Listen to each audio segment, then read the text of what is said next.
Salve, meu povo, bom final de semana para vocês. Hoje eu estou mandando a aula aí de regime empresarial e registro do empresário. Uma aula burocrática, uma aula mais enjoadinha, com regras burocráticas, mas uma aula importante e que a gente começou a ver isso no curso de Direito lá em Pessoas e Bens. Lá no artigo 45, deixa eu sair aqui um pouquinho da tela.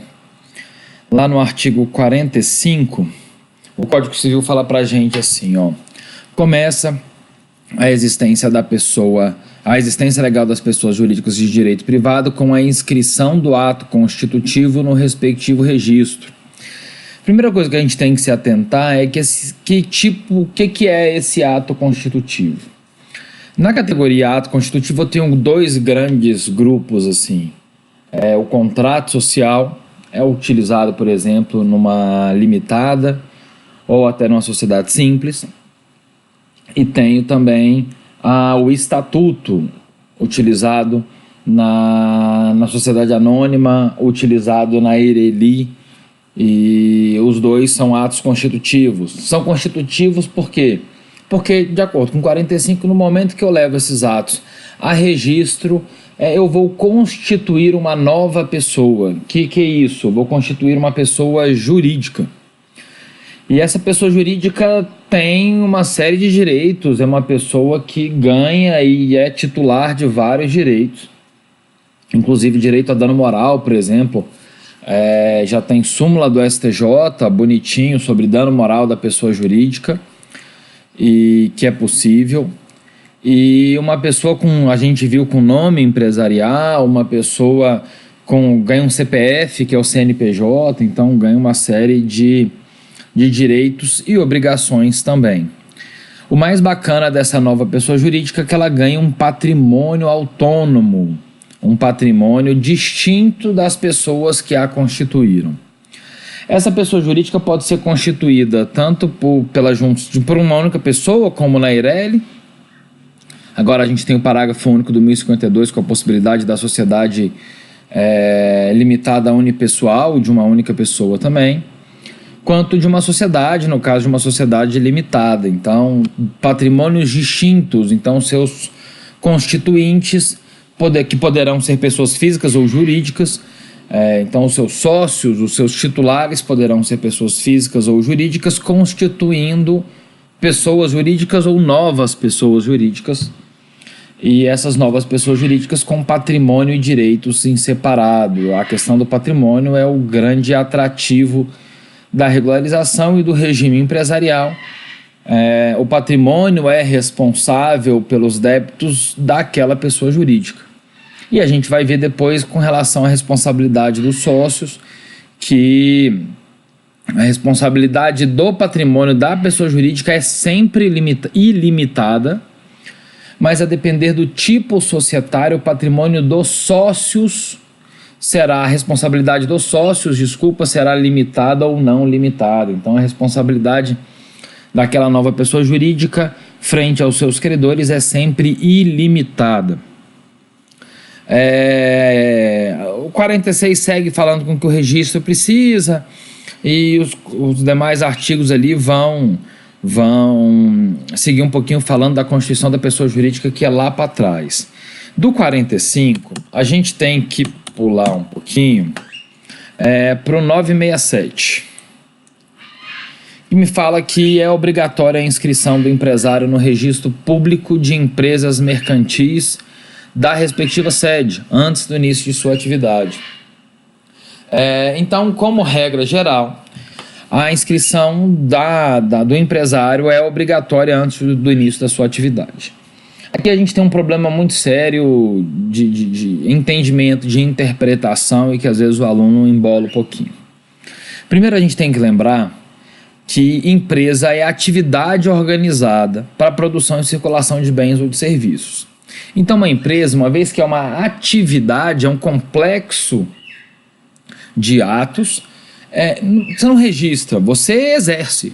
Então, quando que eu tenho a empresa? Quando que eu vou ter a atividade empresarial? Com a simples atividade, de forma regular ou irregular, de forma lícita ou ilícita. tá? Uma vez que a gente passa por isso, a gente tem que ir lá para o 966 ver que é o seguinte, que o empresário é quem exerce a empresa. Então, a partir do momento que você está exercendo atividade empresarial, é quem está praticando a atividade empresarial, o empresário também nasce com a prática e não com o registro. O que nasce com o registro é a pessoa jurídica. E aí que eu vou poder chamar de sociedade empresária, por exemplo. Uma outra coisa que eu tenho que me atentar também é que a natureza jurídica desse registro na junta comercial é uma natureza jurídica declaratória. Eu estou declarando que eu estou constituindo uma sociedade, eu estou declarando, tá? A ideia é registrar e publicizar, demonstrar atos, declarar atos de forma pública, para que eu possa começar a ter valor com relação a terceiros e não valer simplesmente perante os sócios. É assim que eu regularizo a minha situação na constituição da pessoa jurídica, por exemplo. Vamos voltar lá para o slide. Cadê? Está aqui, vamos embora. Vamos seguir para o primeiro slide. Então, no momento em que eu faço que eu vou aderir ao regime empresarial com esse registro ou com a matrícula, a gente vai ver. Eu formalizo a minha questão, então formalmente eu me torno empresário. E uma vez que eu me torno empresário, eu vou ter deveres e responsabilidades. Tem alguns direitos também, mas tenho deveres e responsabilidades. A gente vai ver uma parte de dever muito importante e complexa, que inclusive até a lei às vezes flexibiliza dependendo do porte da atividade. É a parte de escrituração contábil, a parte dos livros contábeis. O regime empresarial, então, ele tem basicamente dois grandes grupos também, que é uma parte de registro da empresa e averbação e questões vinculadas ali à junta comercial e ao registro daquele empresário, como as averbações, como as alterações contratuais, e uma parte de escrituração contábil nos livros. É uma parte mais técnica do contador, mas que a gente tem que ficar sabendo também, porque está lá no Código Civil.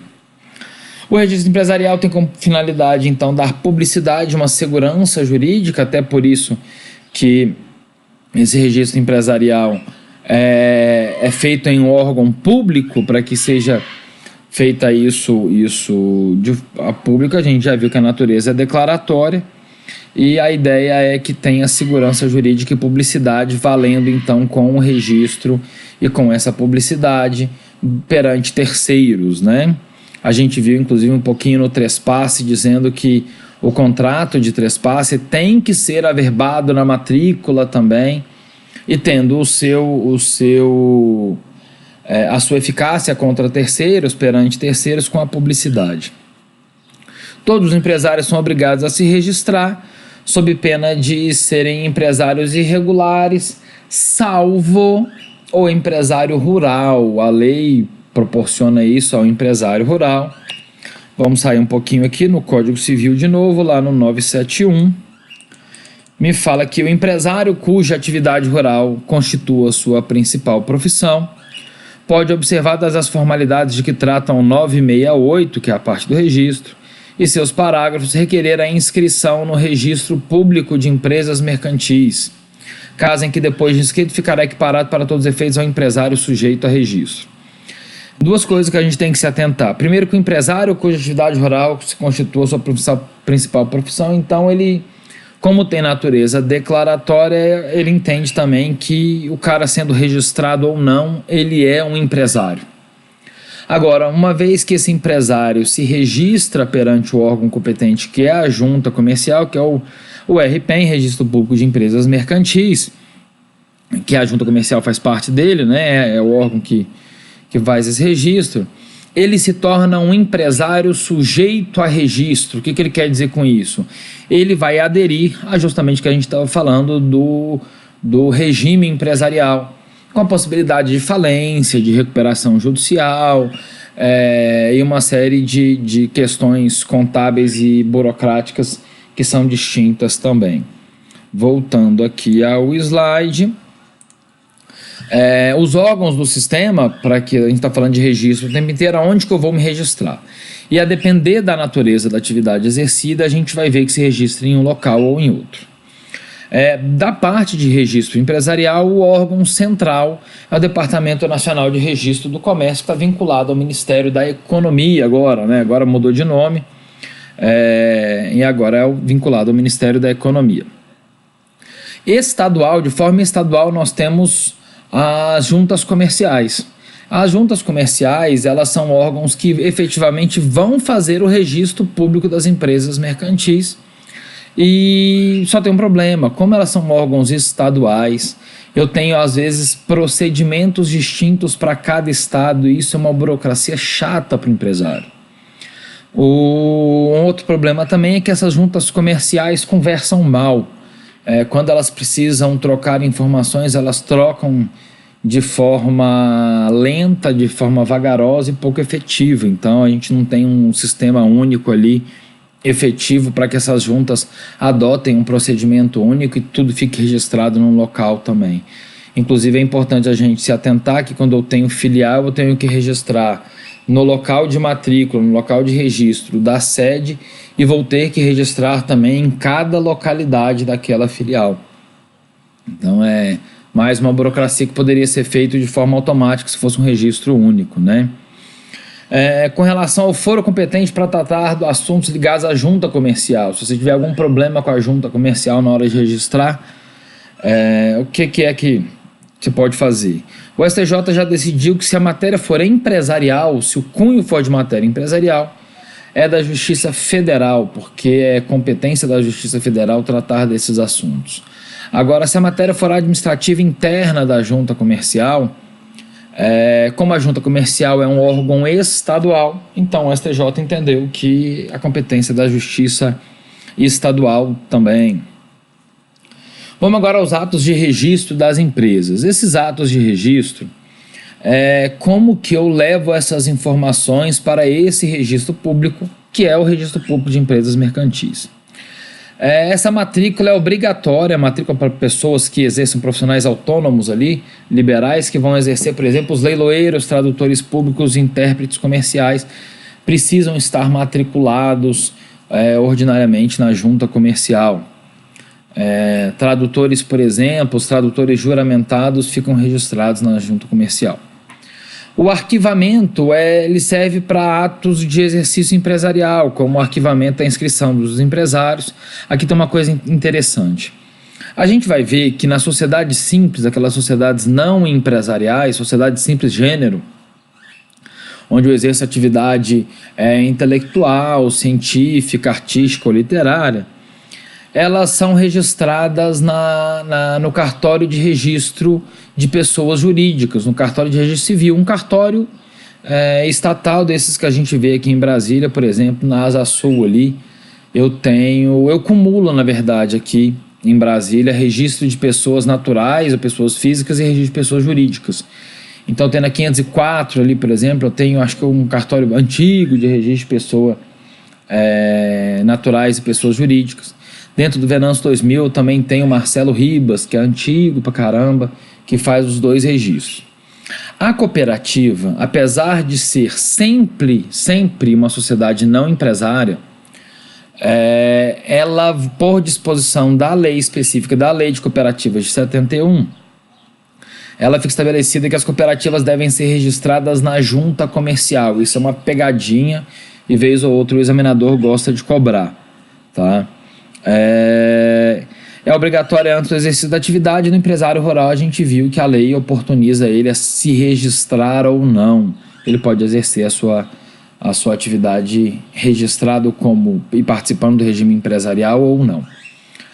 Atualmente aqui em Brasília, pelo pessoal que eu advogo, eles têm me dito que compensa mais por conta de benefícios tributários atuar como não empresário, seja numa sociedade simples ou seja como pessoa física. Algumas averbações que eu faço também à margem da minha matrícula ali é a alteração da sede, mudança de quadro societário, entrou um sócio, saiu um sócio, mudou inclusive o tipo societário de EIRELI para LTDA,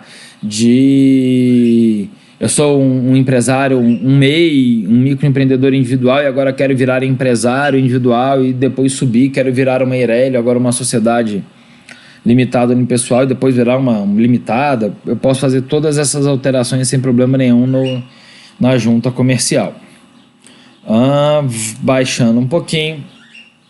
Com relação às burocracias e com relação a essas formalidades, a Lei Complementar 123, que é o Estatuto da Pessoa, da microempresa e da empresa de pequeno porte, ela traz simplificação para esse registro da microempresa e da empresa de pequeno porte. Uma simplificação relevante é a dispensa da assinatura de um advogado no contrato social, que constituirá essa sociedade que é considerada microempresa ou empresa de pequeno porte.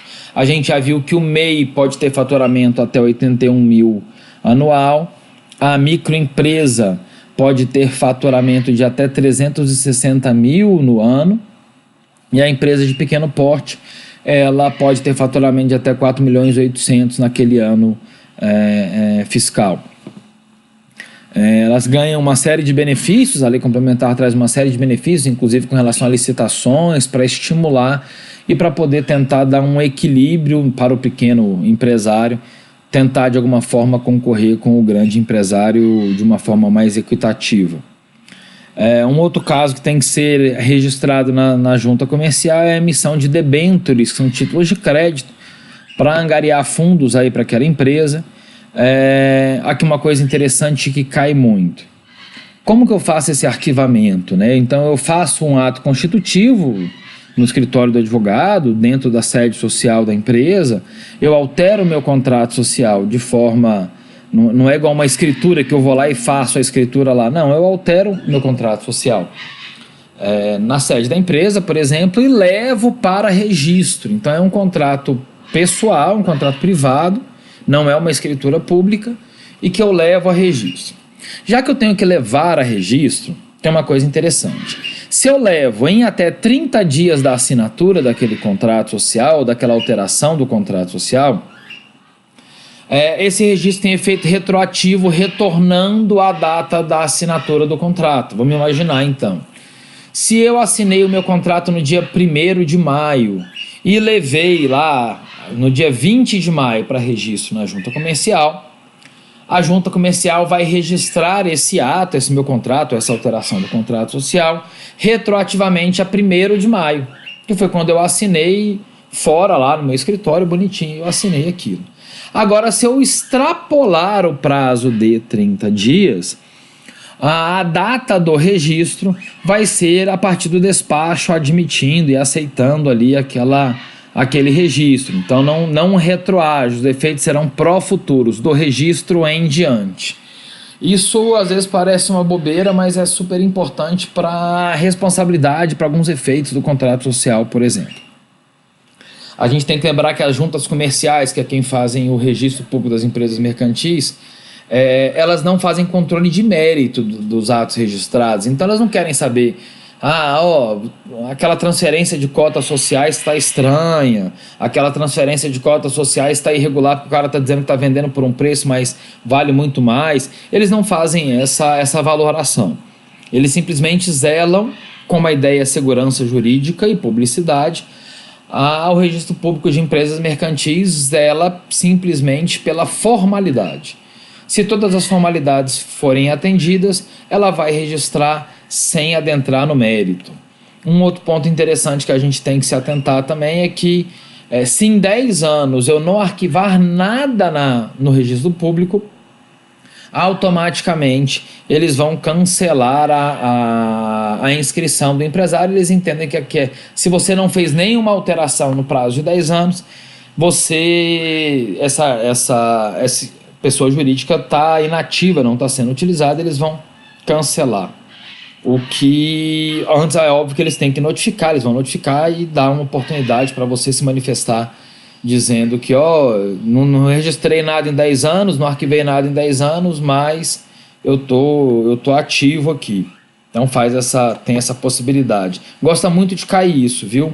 10 anos não arquivar nada, vai ser declarado inativo, vai ser considerado inativo e faz o cancelamento, mas antes tem que notificar perguntando se está ativo ou não. Se o empresário não responder a notificação, vai ser cancelado o registro dele. Com relação à manutenção e atualização do registro empresarial, previsto lá no 968 para baixo, devem averbar todas as modificações relacionadas à alteração da sede, mudou o endereço do local, abertura de filiais. Com relação à abertura de filiais, já falei para vocês que tem que se atentar que as filiais devem ser registradas tanto no local da sede, da matriz da empresa, quanto na junta comercial de cada localidade que aquela filial se encontrar. E eu tenho algumas autenticações que têm que ser feitas nos livros, por exemplo, na parte de escrituração contábil, algumas autenticações que têm que ser feitas pela junta comercial também. Com relação à parte de livro e de escrituração, a gente vai ver que essa escrituração está muito mais vinculada ao contador. O contador é o responsável, via de regra, por ela. Em alguns casos, na microempresa, por exemplo, no produtor rural, na EPP, fica flexibilizado também uma questão de tributação. Essa parte do contador de escrituração fica um pouco mais flexibilizada, porque não é todo empresário que tem capacidade financeira de contratar um contador e tem um contador à disposição para tratar desses assuntos, e também não tem conhecimento suficiente para não contratar e fazer tudo certinho. Eu tenho alguns princípios de escrituração da parte contábil. O primeiro deles é o da uniformidade temporal. Isso quer dizer que eu não posso ficar variando o método contábil utilizado. Se eu uso determinado método, eu tenho que seguir de forma única, de forma uniforme, né, durante o decorrer do tempo, para até não causar uma confusão escriturária, uma confusão na parte de escriturar. Princípio da fidelidade: os lançamentos contábeis devem ser condizentes com os documentos fiscais, e os documentos fiscais devem ser condizentes com a realidade fática. Eu não posso ficar forjando documentos, fazendo documentos frios, e também não posso lançar o que não existe. Isso quer dizer a fidelidade. Quando eu for lançar, é super importante. Hoje, o lançamento é digital, né? Não é mais em papel, mas no papel era muito importante a questão da rasura, e eu não poderia ter rasura, linhas em branco, né? Ou entre linhas e borrões. Hoje, com a contabilidade, com a escrituração digital, está muito mais fácil de controlar isso. E outro princípio importante, que inclusive está positivado na lei no 1190, é o princípio do sigilo, né? Do sigilo fiscal, do sigilo escritural, né? Daquele empresário ali.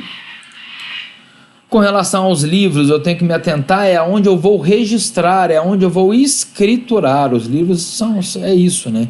Onde vou escriturar os meus as minhas transações, onde eu vou escriturar o meu caixa, o que entra e o que sai, os meus negócios jurídicos. A gente adota o sistema francês, onde eu tenho livros obrigatórios, auxiliares ou facultativos e livros especiais. O livro diário é um livro obrigatório, inclusive é o único livro que o Código Civil exige. A gente vai ver que leis especiais exigem outros livros obrigatórios, mas é o único que o Código Civil exige. Hoje em dia ele também não é um livro propriamente, são fichas de escrituração eletrônica, e ela representa o dia a dia daquela empresa, né? Os títulos, as operações diárias, todos os negócios jurídicos firmados naquele dia e as transações de entrada e saída de dinheiro. Os livros obrigatórios pela legislação tributária: cada legislação exige uma escrituração, né? Uma forma de escriturar. A gente vê, por exemplo, que atacadistas e varejistas têm alguns livros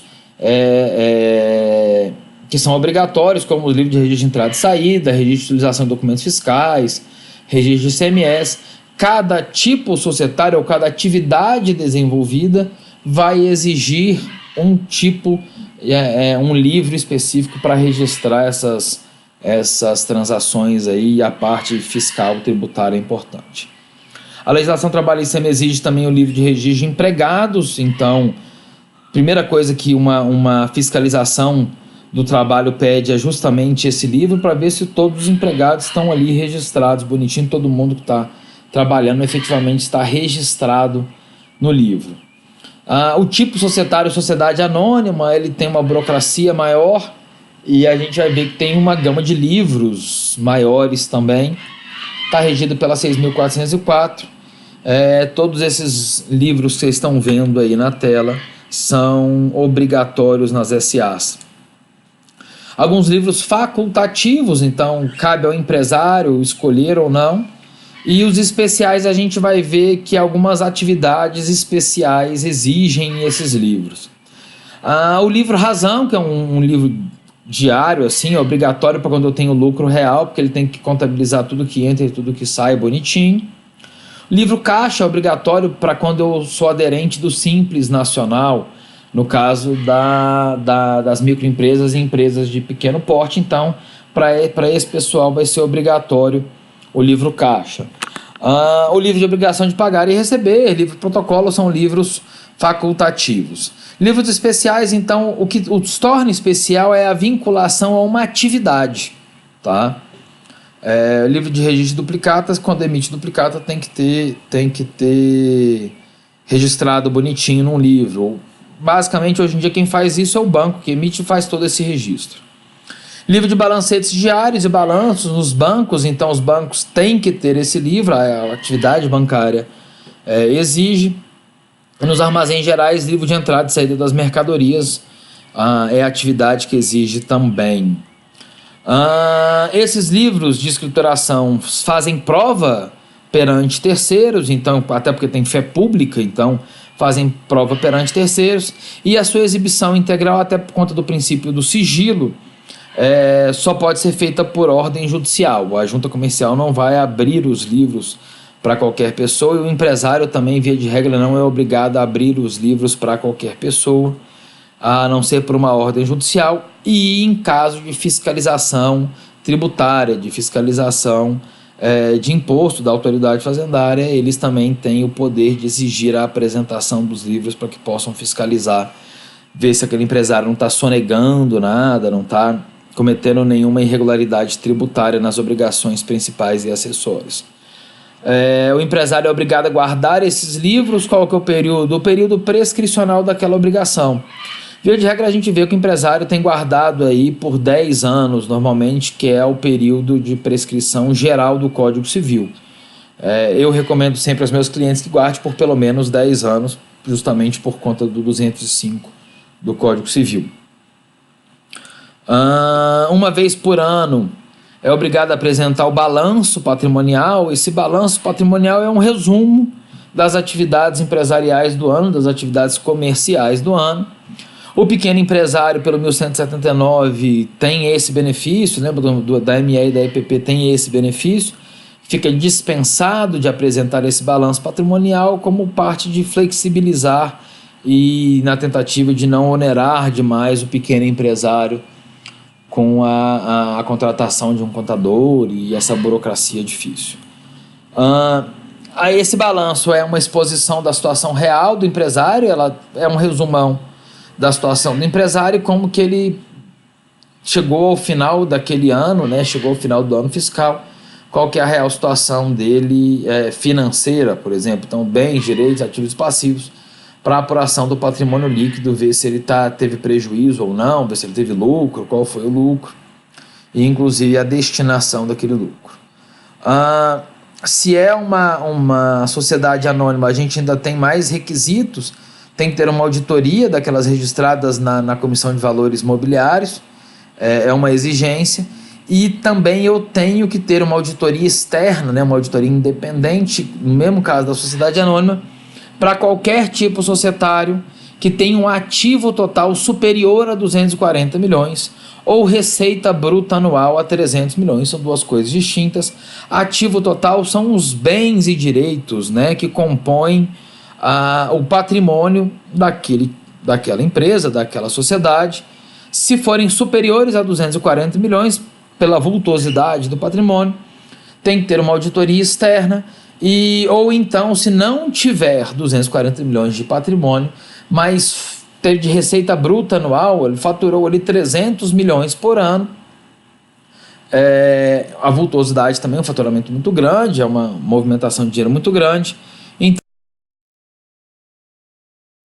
Então, vamos passar para os exercícios. Eu acho que a gente podia deixar os exercícios em separado para fazer depois, porque senão vai ficar muito grande o vídeo. Eu vou encerrar o vídeo por aqui.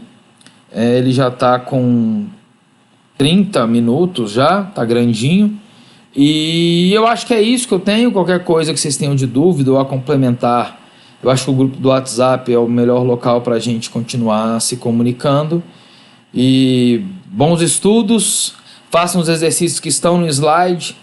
E lembrando que agora a gente tem na próxima aula o quiz e a prova está chegando. Bons estudos para todos aí, meu povo, e já desejo desde já boa prova.